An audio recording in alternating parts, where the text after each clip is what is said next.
बात चल रही थी ग्रोशियस की,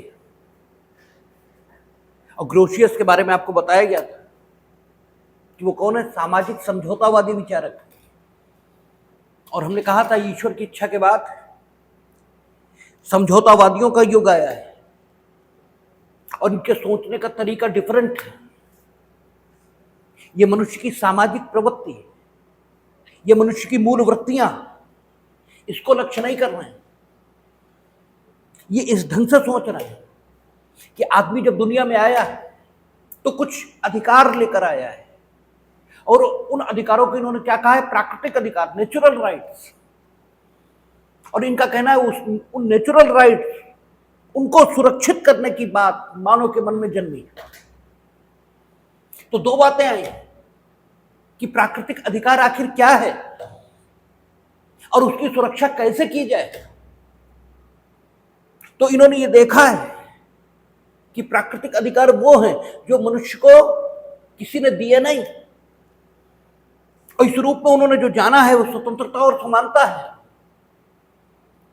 इस ढंग के नेचुरल राइट्स ये उन्होंने जाने। जो ग्रोशियस ने पर्टिकुलरली जाना, ये तो एक मूल बात हुई जो सामाजिक समझौतावादी सभी विचारकों के संबंध में सत्य है।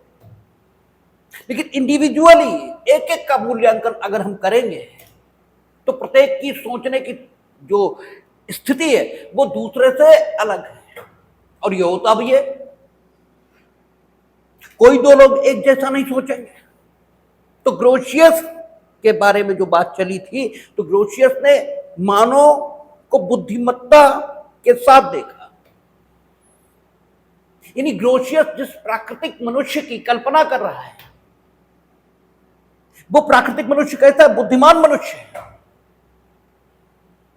जिसे हाब्स डिफरेंट ढंग के आदमी का चिंतन करेगा। हाब्स कहेगा जो प्रारंभ में मनुष्य था, प्राकृतिक अवस्था में मनुष्य था, वो स्वार्थी था, दुष्ट था, कपटी था, उसके अंदर विद्वेष था। वो जिस बायोलॉजिकल और साइकोलॉजिकल ह्यूमन की कल्पना करेगा वो एक दुष्ट मानव है। उसी से मिलती जुलती विचार किसके हैं, स्पिनोजा के हैं। लेकिन ग्रोशियस की जो आदमी की कल्पना है कुछ डिफरेंट है। ग्रोशियस कहता है कि आदमी बुद्धिमान, बुद्धिमत्ता के साथ पैदा हुआ, और चूंकि वो एक बुद्धिमान मनुष्य के रूप में समाज में पैदा हुआ, इसलिए उसने अपनी बुद्धिमत्ता के साथ ये जाना कि लोगों के साथ मिलजुल कर रहना चाहिए, और उसमें सामाजिकता की वृत्ति ये पाई गई। उसने ये माना कि अगर मनुष्य क्योंकि अपनी बुद्धिमत्ता के कारण दूसरों के साथ मिलजुल कर रहना चाहता है, इसलिए कुछ ऐसे नियमों का विकास अगर कर लिया जाए जो कि मनुष्य को दूसरों के साथ मिलजुल कर रहने में सहायक हो, तो वो शांत और प्रसन्न हो जाएगा। और इस नाते उसने प्राकृतिक विधि का सिद्धांत ये माना कि मनुष्य बुद्धिमान है और वो दूसरों के साथ मिलजुल कर रहना चाहता है, इसलिए मिलजुल कर रहने में जो नियम सहायता दे वो उचित है, और उसमें नैतिक आधार मौजूद है। नैतिक आधार इसका मतलब यह हुआ जो करना चाहिए वही हो रहा है, जो अभीष्ट है वो प्राप्त हो रहा है, उसमें नैतिक आधार और नैतिक आवश्यकता का गुण है। तो जो युक्ति, ठीक है, क्योंकि रीजन लगाना पड़ेगा। मनुष्य अपनी बुद्धिमानी के कारण दूसरों के साथ मिलजुल कर रहना चाहता है, तो मनुष्य को किस प्रकार रहने का सुझाव दें ताकि वो दूसरों के साथ मिलजुल कर रह सके, ये विवेक के अंतर्दर्शन के प्रकाश में ही जाना जा सकता है, या युक्ति के द्वारा ही जाना जा सकता है, या रीजन इसके द्वारा जाना जा सकता है। और ये तरीका पीछे से विकसित होता चला आ रहा है, इसलिए वो तरीका आदमी की जानकारी में भी है। तो युक्ति के माध्यम से इसको जाना जा सकता है, और युक्ति इसके लिए जो करने का आदेश दे वही उचित है, और जो करने से रोके वही अनुचित है। इस ढंग से ग्रोशियस ने एक प्रिंसिपल डेवलप किया। और हमने कहा था इस काल में नियमों की विस्तृत प्रणाली ये सामने आती है, इसको कार्य रूप में, व्यवहार में फलीभूत समाज में कैसे करें, तो इसके लिए उसने 5 बातें कही ग्रोशियस ने। उसने कहा कि जो दूसरों से संबंधित है उससे दूर रहिए, जो दूसरों का है वो उन्हें दे दीजिए, दूसरों से किए गए वचनों का पालन करिए, और दूसरों को आपके कृत्य से कोई क्षति यदि पहुंची है तो दूसरों की क्षतिपूर्ति करिए, और दूसरे अगर दंड के लायक तो उन्हें दंड दीजिए। इस ढंग की बात ग्रोशियस ने कही, और इन सबको करेगा कौन? इसके लिए ग्रोशियस ने राज्य की कल्पना की। ग्रोशियस ने, क्योंकि ग्रोशियस जिस समय विचार कर रहा है उस समय ये सब कुछ हो चुका है, ठीक है। मनुष्य प्राकृतिक अवस्था का त्याग करके राज्य के रूप में संगठित है, उसके सामने तो मनुष्य राज्य के रूप में है। भाई 1528 में है ग्रोशियस, 1528 तक तो राज्य विकसित अवस्था में उसके सामने है, तो वह सिर्फ एक कल्पना कर रहा है। लेकिन राज्य जो उसके सामने, उसका विश्लेषण करके वो राज्य क्या है यह भी बता रहा है। वो कहता है कि राज्य का तात्पर्य है ऐसे लोगों का समूह जो सामान्य अधिकार और सामान्य हित इन्हें लेकर एक समूह के रूप में सामने आए। और इसकी शुरुआत जब वो सोचता है कैसे हुई होगी, तो वो सिद्धांत देता है। वो कहता है इसकी शुरुआत संविदा से हुई होगी, या संविदा से हुई, ऐसा वो प्रतिपादित करता है।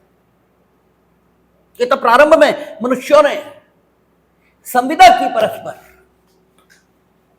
और अपने राज्य को स्थापित किया, और अपने में सबसे बुद्धिमान मनुष्य को शासक इस रूप में डेजिग्नेट किया, नियुक्त किया। और फिर उस शासक को ये जिम्मेदारी दी कि वो जो दूसरों से संबंधित आदि आदि चीजें हैं वो सब कार्य रूप में परिणित करे। और इसीलिए ग्रोशियस मान्यता देने को तैयार नहीं, शासक पर किसी प्रकार के बंधन को स्वीकार करने को तैयार नहीं, या यूं कहें शासक पर किसी प्रकार के बंधन को मान्यता देने को ग्रोशियस बिल्कुल तैयार नहीं। ग्रोशियस कहता नहीं, शासक तो सबसे बुद्धिमान है ही। और हमने आपको पहले भी कहा था कि सामाजिक समझौतावादियों में जो प्रथम काल के विचार रखे बिल्कुल शुरुआत के हैं, वे शासकों को बहुत बुद्धिमान मान रहे हैं। इसलिए काल राजनीति के क्षेत्रों में ज्ञानोदय संपन्न निरपेक्षता का काल कहा जाता है। और इस काल में राजा के खिलाफ ही नहीं, चर्च के खिलाफ विद्रोह ये भी शुरू हुआ था। इसलिए चर्च के खिलाफ जो विद्रोह शुरू हुआ उसे प्रोटेस्टेंटिज्म ये नाम दिया जाता है। ये हमने चर्चा की थी आपसे, क्योंकि कोई भी विचार पैदा होगा तो जीवन के सभी क्षेत्रों को प्रभावित करेगा, चाहे वह सामाजिक क्षेत्र हो, राजनीतिक क्षेत्र हो, या धार्मिक क्षेत्र हो, कोई क्षेत्र हो। तो इस विचार का प्रभाव सब और दिखाई दे रहा है। लेकिन हम लोगों के अध्ययन का विषय चूंकि मुख्यतः राजनीति है, यानी राजनीति यानी राज व्यवस्था, वो हमारे अध्ययन का विषय। क्यों? वह कानून से संबंधित रहती है, हम कानून के विद्यार्थी, तो उस रूप में हम ज्यादा पढ़ेंगे। तो ग्रोशियस क्योंकि संविदा से प्रारंभ मान रहा है राज्य का, और सबसे बुद्धिमान व्यक्ति शासक बन रहा है, तो शासक पर किसी प्रकार का नियंत्रण स्वीकार नहीं करेगा। लेकिन शासक पर ग्रोशियस किसी प्रकार का नियंत्रण स्वीकार न करते हुए भी कुछ स्थितियों में नियंत्रण स्वीकार कर लेता है। वो कहता है जब संविधान के अंतर्गत, क्योंकि 1528 में ग्रोशियस है, हालांकि 1528 में तो बच्चा ही है, लेकिन काल तो वही है। उस समय तक वो देख रहा है कि संविधानों के अंतर्गत सरकारों की स्थापना हो गई, तो सरकारें अगर जो संविधान के अंतर्गत राज्य और जनता के प्रति उत्तरदायी के तौर पर स्थापित हुई हैं, वे अगर राज्य और जनता के हितों का ध्यान नहीं रख रहे, तो ग्रोशियस ने फिर उनके विरोध की मान्यता, या उनके विरोध, जनता के विरोध के अधिकार को मान्यता ये दी है। उन्होंने कहा कि शासक ने अगर अपने शत्रु बनाया है जनता का, तो उसने संप्रभु शक्ति को छोड़ दिया है, उससे संप्रभु शक्ति छीन ली गई है, वो राज्य का शत्रु हो गया है। इन स्थितियों में, इन चरम स्थितियों में ग्रोशियस ने मान्यता दी है जनता के विरोध के अधिकार को। और यही हमारा कल कहना था कि ग्रोशियस जैसा विचारक भी विरोध के अधिकार को मान्यता दे रहा है, तो मूर्ख ही सिर्फ विभीषण को राष्ट्रद्रोही ये कह सकते हैं। राष्ट्र का समर्थन राजा का समर्थन नहीं होता। ये गधे मानेंगे कि राजा का समर्थन ये राष्ट्र का समर्थन है। और यही अन्याय अधर्म कहा गया हमारे यहां हमेशा। दुर्योधन को अधर्मी कहा, क्यों? वो क्या कहता है? वो कहता है ये ठीक है मुकुट राज्य नहीं है,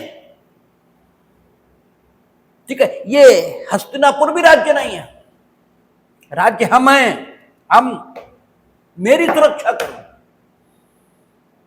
ठीक है, वो राजा की सुरक्षा को राज्य की सुरक्षा मान रहा है, क्योंकि दूसरी ओर कुंती है, ठीक है, जो क्या करती है, राक्षस से लड़ने भीम को भेजती है। युधिष्ठिर कहते हैं कि हमें डरपोक समझ रखा है, सबसे बड़े तो हम थे, हमें भेजना चाहिए। तो उनका नहीं, तुम सबसे बड़े जरूर हो, लेकिन तुम युवराज घोषित हो चुके हो, तुम अब हस्तिनापुर की देश की संपत्ति हो, और देश की संपत्ति लुटा देने का हमें कोई हक नहीं है अकेले। ठीक है, क्योंकि अर्जुन से बड़े भीम हैं, अर्जुन छोटे हैं, ये नकुल और सहदेव छोटे हैं, इसलिए भीम के रहते ये नहीं जा सकते। अब सबसे बड़े भीम है, भीम ही जाएंगे। अब ये एक तर्क है, एक और ऐसे लोग हैं और एक और ऐसे लोग हैं। ये खुद तय हो जाएगा कि धर्म क्या है और धर्म की स्थिति में कौन है और अधर्म क्या है, क्योंकि लोग धर्म को पूजा पद्धति इससे जोड़ देते हैं। धर्म का पूजा पद्धति से कोई लेना देना नहीं। धर्म का मतलब सिर्फ जीवन के सिद्धांत, जीवन के क्या सिद्धांत होने चाहिए, वे जो दुर्योधन कहता है या वे जो इनका पक्ष कह रहा है। और इस रूप में तो ग्रोशियस भी मान्यता दे रहा है। ग्रोशियस अल्ट्रा मॉडर्न विचारक है, वो भारतीय परंपरा से परिचित नहीं है, लेकिन जो ठीक है वो पूरी दुनिया में ठीक है। वही हॉलैंड की बात है। हॉलैंड कहता है ना विद्यात्मक विधि के दर्शन, हालांकि दर्शन का प्रयोग शास्त्र ने विज्ञान के अर्थों में किया है, लेकिन वो ये कहता है कि अगर ये विज्ञान है तो पूरी दुनिया में विज्ञान के सिद्धांतों की सार्विक महत्व, ठीक है, सार्विक मान्यता होती है, सार्विक महत्व होता है उनका। तो जो यहां ठीक वो पूरी दुनिया में ठीक होना चाहिए। और इस नाते हॉलैंड क्या कहता है, विधिशास्त्र विधि का प्रारूपिक विज्ञान है। वो अलग ढंग की बात कहता है, वो प्रसंगवश हमने बात कर दी। तो जो ठीक बात है वो तो पूरी दुनिया में ठीक रहेगी। तो ग्रोशियस ढंग की बात करता है। ग्रोशियस से मिलता जुलता विचारक है प्यूफेंडार्फ। प्यूफेंडार्फ एक अलग बात कहता है, वो भी समझौते से, वो भी समझौतावादी विचारक है, लेकिन समझौते से पूर्व एक प्राकृतिक मानव की कल्पना वो भी करता है। वो प्राकृतिक मानव जो पृथ्वी पर है और न कोई राज्य है न कोई राज व्यवस्था, कुछ नहीं है। और जब कोई व्यवस्था ही नहीं है तो आखिर कौन तय करेगा कि कौन सही है और कौन गलत? क्योंकि कृत्य ये ना तो गलत होता है ना सही होता है। कृत्य तो परिणाम से संबंधित है। परिणाम ठीक है तो कृत्य ठीक है, और परिणाम ठीक नहीं है तो कृत्य ठीक नहीं है। कृत्य स्वयं में कुछ भी नहीं है, न ठीक है न गलत है। और कानून के लोग आम समाज को समझ में नहीं आते, और आम समाज कानून के लोगों को समझ में नहीं आता। उसका कारण यही होता है, वे अलग ढंग से सोचने के आदी हैं और हम अलग ढंग से सोचने के आदी हैं। वे कामों का श्रेणीकरण करके सोचते हैं कि ये ठीक और ये गलत। हमारा कहना कि ना ये जो ठीक तुमने बताया है ये भी परिस्थितियों में गलत माना जाएगा, और ये जो तुम गलत बता रहे हो ये भी परिस्थितियों में ठीक माना जाएगा। न कुछ ठीक है न कुछ गलत है,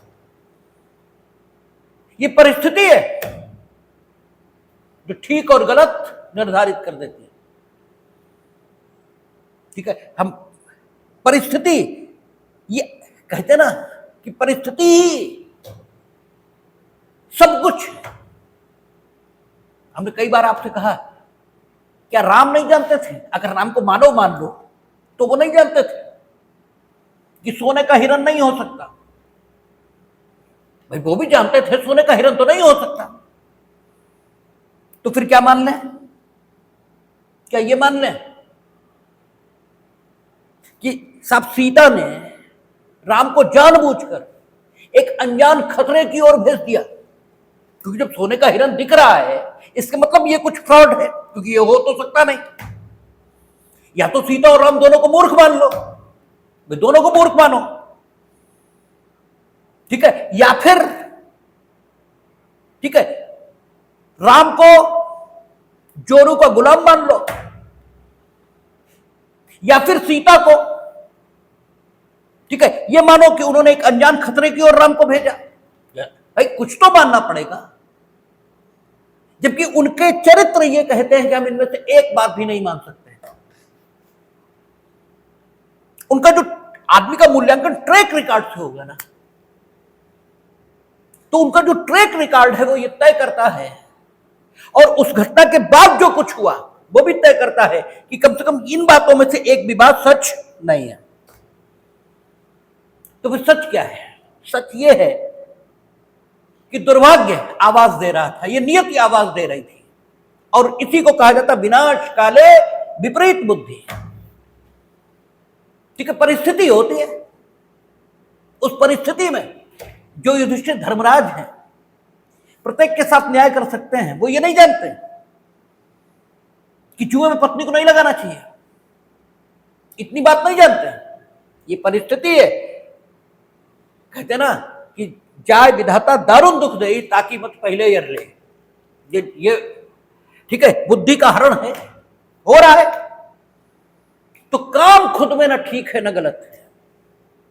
परिस्थिति होती है जो काम को ठीक बनाती है, और परिस्थिति होती है जो काम को गलत बनाती है। तो चूंकि प्राकृतिक अवस्था में मनुष्य पृथ्वी पर है, किंतु न कुछ ठीक है न कुछ गलत है। और प्यूफेनडॉर्फ बुद्धिमान मनुष्य की कल्पना नहीं कर रहा। किसकी तरह? ग्रोशियस की तरह। लेकिन वो हाब्स की तरह है, एक दुष्ट और स्वार्थी और विद्वेषपूर्ण मानव, इसकी कल्पना भी नहीं कर रहा। उसकी जो मानव की कल्पना है वो अंशतः तो ग्रोशियस से और अंशतः हाब्स से प्रभावित है, दोनों से प्रभावित है। ठीक है, प्यूफेनडॉर्फ कहता है कि आदमी में दोहरी वृत्तियां हैं, आदमी दोहरी प्रवृत्तियों की अभिव्यक्ति है। वो एक क्षण तो राम है और एक क्षण रावण है। वो कहता है कि उसके हृदय में दोनों वृत्तियां जो हैं, अच्छी और बुरी, एक साथ रख दी गई। कभी एक वृत्ति हावी होना शुरू हो जाती है और कभी दूसरी वृत्ति यह हावी होना शुरू हो जाती है। उसकी दोहरी वृत्तियां हैं, वो स्वार्थी भी है, वो परमार्थी भी है। ठीक है, उसके लव अफेयर भी हैं, लेकिन समाज की परिनिंदा से डरकर वो इन्हें छुपाता भी है। ढंग की बात कह रहा है, ठीक है। और प्यूफेनडॉर्फ, हमने कहा ना, किसी भी विचारक की बात आपको ऐसी नहीं दिखेगी जो समाज में फलीभूत न हो रही हो, क्योंकि विचारक अपना विचार समाज से ही ले रहा है। ठीक है, ये अलग बात है कि प्यूफेनडॉर्फ का साबका जिन मनुष्यों से पढ़ा वे ऐसे हैं, हाब्स का साबका जिनसे पढ़ा वो दूसरे ढंग के हैं, ग्रोशियस का साबका जिनसे पढ़ा वो दूसरे ढंग के हैं। तो अब वही बात है, जिसने जैसा अनुभव किया वैसा ही तो बताएगा, लेकिन अनुभव किसी का झूठ नहीं है, और आपसे समग्रता की अपेक्षा है। आप जब सब कुछ पढ़ेंगे तब कुछ आएगा। इसलिए हर विचारक को पढ़िए, और हर विचारक अपने ढंग से मानव की कल्पना कर रहा है। प्यूफेनडॉर्फ ये कह रहा है कि अंशतः अच्छा है, अंशतः बुरा है, वो स्वार्थी भी है, वो परमार्थी भी है, प्रत्येक समय है। एक वृत्ति जो उसके अंदर है, ठीक विरोधी वृत्ति भी उसके अंदर है।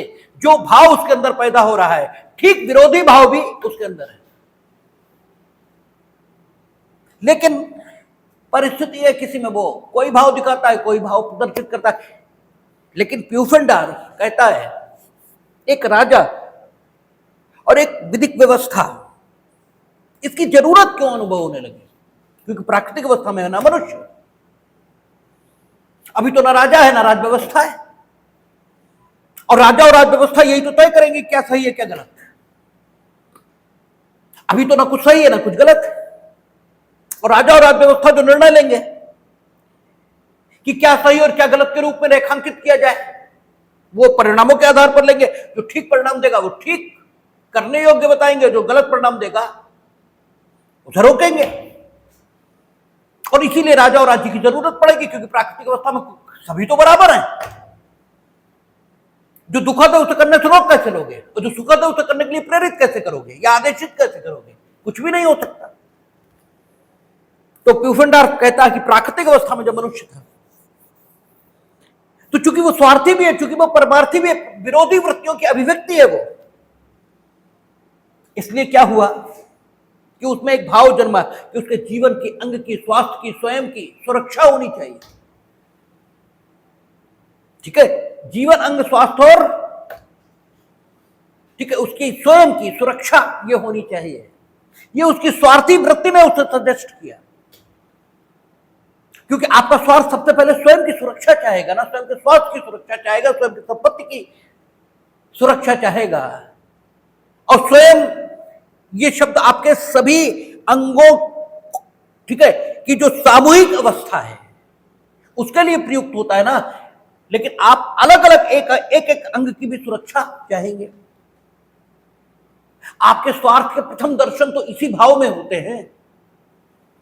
इसके बाद आगे बात चलती है। तो प्यूफेंडार्फ कहता है ये पहली बात है जो मनुष्य की स्वार्थी वृत्ति ने उसे सुझाई है कि यह हासिल किया जाए। इसके लिए उसने क्या देखा कि समाज को शांत होना चाहिए। समाज अशांत नहीं है, ठीक, अशांत नहीं होना चाहिए। यानी हम अपने जीवन सुरक्षा, जीवन, स्वास्थ्य, अंग, संपत्ति, इसकी सुरक्षा, इसे करने के लिए भी समाज को अशांत नहीं कर सकते। क्योंकि अंततः अगर समाज अशांत हुआ तो एक अवसर पर भले ही हमारी जीवन, अंग, स्वास्थ्य आदि की सुरक्षा हो जाए, अगले अवसर पर नहीं होगी। इसलिए वो ये अपेक्षा करता है कि जीवन, अंग, स्वास्थ्य और उसकी स्वयं की सुरक्षा होनी चाहिए, लेकिन समाज को भी अशांत नहीं होना चाहिए, ये अपेक्षा करता है। और जब ये अपेक्षा करता है तो इन दोनों अपेक्षाओं को मिला देता है। तो इस प्राकृतिक अवस्था में पहला विचार उभरता है, और जो प्राकृतिक विधि के सिद्धांत को स्थापित कर देता है। और वो प्राकृतिक विधि का सिद्धांत क्या है कि प्रत्येक व्यक्ति स्वयं की, अंग की, जीवन की, संपत्ति की सुरक्षा इस प्रकार करे कि समाज या तो अशांत हो ही ना, और अगर हो तो कम से कम अशांत हो। यह प्राकृतिक विधि का प्राथमिक सिद्धांत निकला है।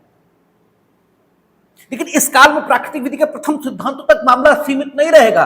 नियमों की विस्तृत प्रणाली, जैसे उसने कहा था कि मनुष्य बुद्धिमान है, वो अपनी बुद्धिमानी के कारण लोगों के साथ मिलजुल कर रहना चाहता, फिर लोगों के साथ मिलजुल कर रहेगा कैसे? इसके लिए 5 चीजें निकाल के लाए। ऐसे प्यूफेंडार्फ है। अब एक प्राकृतिक विधि का प्राथमिक सिद्धांत आ गया कि समाज कम से कम अशांत हो, उसके जीवन, अंग, स्वास्थ्य आदि की सुरक्षा इस प्रकार सुनिश्चित हो। करेगा कौन? कार्य रूप में ये करेगा कौन? करने के लिए कार्यकारी अंग चाहिए, ठीक है। और इस कार्यकारी अंग की स्थापना के लिए क्या करना पड़ेगा? राज्य की स्थापना। ये करनी होगी, ये राज्य की स्थापना कहता है। अब चूंकि प्यूफेंडार्फ जिस समय सोच रहा है राज्य की स्थापना हो चुकी है, वो सिर्फ कल्पना कर रहा है कि कैसे हुई होगी। तो उसने कहा कि 2 समझौते हुए। पहला समझौता लोगों में हुआ, जो प्राकृतिक अवस्था में पृथ्वी पर मौजूद थे। और लोगों ने प्राथमिक समझौता करके ये तय किया कि कौन सी सरकार स्थापित होगी, यानी किस ढंग की सरकार स्थापित होगी। तानाशाह सरकार स्थापित होगी, लोकतांत्रिक सरकार स्थापित होगी, किस ढंग की सरकार स्थापित होगी। और यह समझौता सभी लोगों के बीच हुआ था। फिर एक और समझौता हुआ, और वो समझौता किस किस के बीच हुआ? ये जो सरकार बनकर आ गई प्राथमिक समझौते के परिणाम स्वरूप, इसके बीच और शेष बचे हुए लोगों के बीच। और इस दूसरे समझौते में सरकार ने यह वचन दिया कि वो क्या करेंगे, लोगों के स्वास्थ्य, जीवन, अंग और ठीक है आपका संपत्ति की सुरक्षा करेंगे, यानी लॉ एंड ऑर्डर, एजुकेशन, ये सब कुछ राज्य प्रोवाइड कराएगा। ये जिम्मेदारी अपने ऊपर ली राज्य ने, और लोगों ने यह वचन दिया कि वे अपनी इच्छा राज्य द्वारा घोषित उन सिद्धांतों के अधीन कर देंगे जिन सिद्धांतों को राज्य ने अपनी सुरक्षा या अपने जीवन को बनाए रखने के लिए आवश्यक घोषित किया है। यानी राज्य के विरुद्ध लोग इच्छा होने पर भी कुछ नहीं करेंगे, ठीक है ना। और शासक ग्रोशियस ने शासक के ऊपर किसी प्रकार का नियंत्रण स्वीकार नहीं किया था। उसने कहा था कोई विधिक नियम नहीं, जनता को जो शासक को नियंत्रित कर सके। शासक स्वतंत्र है, हाँ, केवल शासक अगर ये 4 काम कर रहा तो जनता को विरोध का हक है। प्यूफेनडार्फ शासक को अनियंत्रित स्वतंत्रता नहीं दे रहा है। प्यूफेनडार्फ ये कह रहा है कि शासक प्राकृतिक विधि के सिद्धांतों से बाध्य है। वे नैतिक दिशा निर्देश नहीं है कि आप चाहो तो पालन करो, चाहो तो पालन ना करो। अगर पालन नहीं भी करोगे तो केवल बुरे कहलाओगे, आपके लिए किसी दंड की व्यवस्था नहीं हो सकती। भाई नैतिक और विधिक, इसमें फर्क तो यही है। नैतिक में आप सिर्फ बुरे कहलाओगे, विधिक में दंड भी मिलेगा, ठीक है। तो प्यूफेनडार्फ कह रहा है कि ऐसा नहीं है। प्राकृतिक विधि सीधे सीधे विधि है जिसका पालन शासक को करना होगा। प्राकृतिक विधि क्या है कि सबके जीवन, अंग, स्वास्थ्य आदि की सुरक्षा इस प्रकार सुनिश्चित की जाए कि समाज कम से कम अशांत हो। यह प्राकृतिक विधि है, इसको राज्य को मानना होगा, ठीक है। और शासक इसका विरोध करने के लिए जनता अनुमित नहीं है। लेकिन एक्सट्रीम मामलों में प्यूफेनडार्फ ने भी विरोध के हक को मान्यता दी है। फिर जेनेवा के विधिशास्त्री हैं जो प्यूफेनडार्फ के समर्थक जीन बर्लाम्बकुई, उन्होंने कोई विशेष बात नहीं कही है। उन्होंने सिर्फ इतना ही कहा कि प्राकृतिक विधि, इसका जो लक्ष्य है आदमी की खुशहाली, इसको निर्धारित करना है। और खुशहाली तब निर्धारित होगी जब वो दूसरों के साथ मिलजुल कर रह सके, तभी उसकी खुशहाली निर्धारित होगी। तो दूसरों के साथ मिलजुल कर रहने लायक सिद्धांतों की खोज विवेक के अंतर्दर्शन के प्रकाश में की जानी चाहिए। और वे जो सिद्धांत निकल कर आएंगे वे ही प्राकृतिक विधि के सिद्धांत होंगे और उनके मुताबिक राज्य की विधि बननी चाहिए। तो कोई विशेष बात नहीं कही। लेकिन वोल्फ, ठीक है, वोल्फ ने यह कहा कि मानव जीवन का लक्ष्य पूर्णता को प्राप्त करना है। और पूर्णता का अर्थ होता है संपूर्ण पूर्णता, चाहे आर्थिक हो, चाहे सामाजिक हो, चाहे धार्मिक हो, चाहे कैसे भी हो, पूर्णता को प्राप्त करना। तो मनुष्य को पूर्णता प्राप्त करनी चाहिए और मनुष्य को दूसरों को भी सहयोग करना चाहिए कि वे भी पूर्णता को प्राप्त करें। ये उसका नैतिक कर्तव्य है, ठीक है। खुद पूर्णता प्राप्त करे और दूसरों को भी पूर्णता प्राप्त करने के लिए, ठीक है, प्रोत्साहित करें। ये निकाल लो, ठीक है। दूसरों को भी पूर्णता प्राप्त करने के लिए उत्साहित करें, प्रोत्साहित करें। तो इसके लिए वोल्फ ने यह कहा है कि यही प्राकृतिक विधि का लक्ष्य है, ठीक है। प्राकृतिक विधि और न्याय दोनों का लक्ष्य यही है कि मनुष्य स्वयं भी पूर्णता प्राप्त करे और क्या हो कि